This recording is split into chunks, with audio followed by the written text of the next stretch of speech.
Kapiling ko natin ang ating Congressman Attorney Jerbil po sa ating talakayan at balitaan. Ma'am, magandang umaga po. Welcome na po sa ating programa sa Air One at sa internet po, ma'am. Good morning, ma'am. Good morning! Yun, It's ma'am. 9:34 in the morning and it's really rainy here in Metro Manila. Kumusta naman dyan sa atin, sa Batangas? Medyo hupa na po.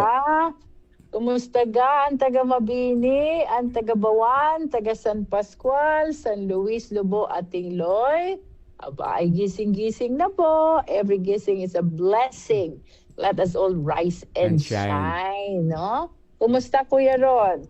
Medyo humupa na rin po ang ulan at papatak-patak na lang. Mahirap din kapag sobrang dami ng ulan, no? But this is what I've been saying. The weather nowadays is really extreme. Pag uminit, sobrang init. Pag umulan, sobrang ulan. And this is what we experienced over the weekend, no? At gusto nating pasalamatan lahat ng ating mga katuwang sa public service. Ganon din ang ating mga staff, ang ating mga kasama sa 6 na headquarters sapagkat mabilis ang ating monitoring, mabilis ang ating response, and kahit papaano, nakapagdala tayo ng tulong sa mga evacuation centers, most especially dito sa bayan ng Mabini at sa bayan ng Bawan, no? So dito po sa Metro Manila, kung tumigil ng ulan dyan sa atin, ay dito naman po ay tuloy-tuloy pa rin ang ulan, no? Pero kahit umuulan ay tuloy ang larga ng mahal kong Mayora sapagkat hindi naman po pwedeng tumigil ang ating mga constitutional duties, no? Particularly with respect to the impeachment trial. Kanina lang ay dumalaw tayo kay Secretary Eric Vida ng Department of Justice.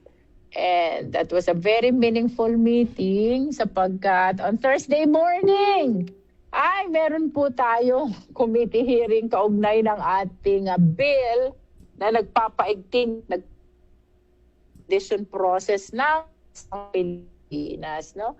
And of course, as the primary agency involved dito sa extradition, ay minarapat po natin konsultahin din as justice in the person of Secretary Eric Vida, no?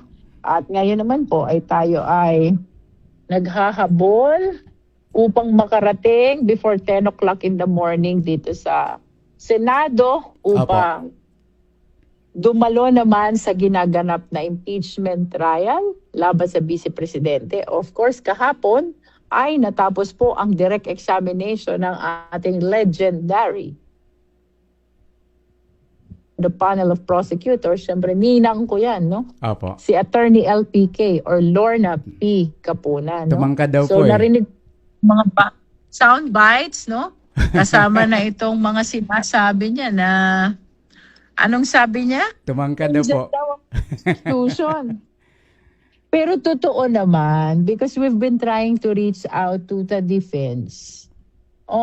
Last Thursday, kasi wala namang opisina ang Senado ng Friday. Opo. So we were trying to reach out to them Wednesday night until the whole day of Thursday. Siyempre bilang pagtugon na rin sa direktiba ng impeachment court, ano ba sabi nila?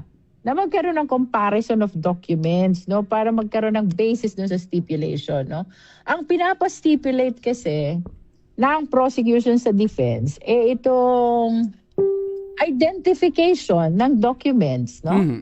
And hopefully pati yung authentication at saka genuineness nito, authenticity and genuineness nito must stipulate, but definitely very hard. Yung bakit ba gumagalaw itong aking camera, nahihilo ko. Very hard yung stance or position ng defense not to stipulate, no? Kaya ayan na naman, dumating na naman tayo sa puntong we need to invoke the rule which allows the presentation of summary if there are voluminous documents and the intention is just to present the general result of the examination of the voluminous documents, no? So nevertheless, ang impeachment court natin ay napakagaling through the leadership, of course, of presiding officer Cheese Escudero. Kung kaya't in order, both parties submit pre-marked documents, both the prosecution and the defense, and they'll be the one to do the comparison to make sure na parehas na dokumento lang ang pinag-uusapan natin. No? Nonetheless, for today, ay atin naman pong masasaksihan ang cross-examination and defense. I don't know what the questions will be Opo. because apparently napakatibay ng naging testimonya ni Silene. Alam mo kapag meron kang pinaghuhugutan, meron kang basehan, meron kang legal basis, meron kang authority na lahat ng sagot mo. Kamukha itong kay Silene Del Campo at kay Attorney Wamel. Mahirap tibagin ang mga testimonya niyan. If you will observe, palagi silang Matitibay, bumabalik sa ayon po sa Joint Circular 2015. That's how they address all types of questions, no? So, let's wait and see. But I have full faith and confidence na kayang-kaya ito ng ating mga state auditors sapagkat all their testimonies are based on their evaluation anchored on the rules contained in the Joint Circular 2015-01. Sa lahat po ng taga Batangas 2nd District, usaping confidential fund. Dapat sumunod saan? Joint Circular 2015-01. Pagkaman during the process, naririnig mo na yung mga loopholes ng Joint Circular, no? JCM, Joint Circular, Memorandums. Kaya nakikita ko rin yung possibility of updating para mas maging rigid ang regulation to make sure na lahat ng pera ng bayan ay napupunta. Dapat ito nailaan, no? Kuya Ron? Ma'am, di pa marami po tayong marami po mga na-present na mga aliases, ano po. Ang dami ngayon, mga bago pa ngayong lumalabas mo ngayon, no? Do we really need to know? Well, Kuya Ron, liwanagin natin. Opo. Sinabi ni Attorney Poa, kinonfirm niya na kahit dun sa sagot nila sa article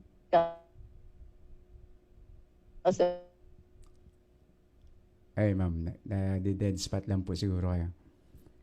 Alright. impeachment, and Opo. up to this day, wala silang sinabi, Attorney Poa, wala pa silang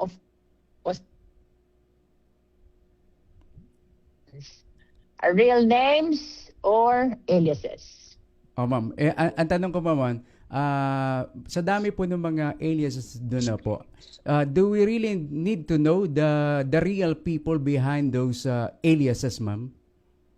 Well, like what I've said, no, Opo. whether totoong pangalan siya o totoong tao siya or alias siya, ang mahalaga sa prosecution, show us that the confidential fund was used in accordance with 2015-01 and show us who the real recipients are, no? Yun ang sa amin position. Kasi whether it is alias, okay lang. Kaya lang, pakita nyo sa amin na talagang nakarating yan sa mga totoong Yun. recipients Opo. at talagang nagamit yan in the purposes of this confidential fund. Remember, ano bang mga sinasabi dyan? Purchase of information, payment of reward, no? Kung magkakaroon ka ng purchase of supplies, dapat intended pa rin yan for confidential operation, no? So, apparently, ay iba naging observation ng Commission on Audit, and as a matter of fact, ay nag-issue nga sila ng notices of disallowance, and even yung nauna nilang na-issue for 2022, fourth quarter, no? Ay inaffirm pa nila sa decision mismo ng Commission proper, no? At paulit-ulit yan napapag-usapan na in as far as the order for restitution is concerned, that's final already. The only issue is whether or not nagkaroon ng grave abuse of discretion on the part of the Commission and Audit. And I believe not, sapagkat ilang beses nga siya pinasagot di ba? So, meron siguro grave abuse kung hindi pinapasagot at kung mabilis ang proseso. But I don't think this is the case here.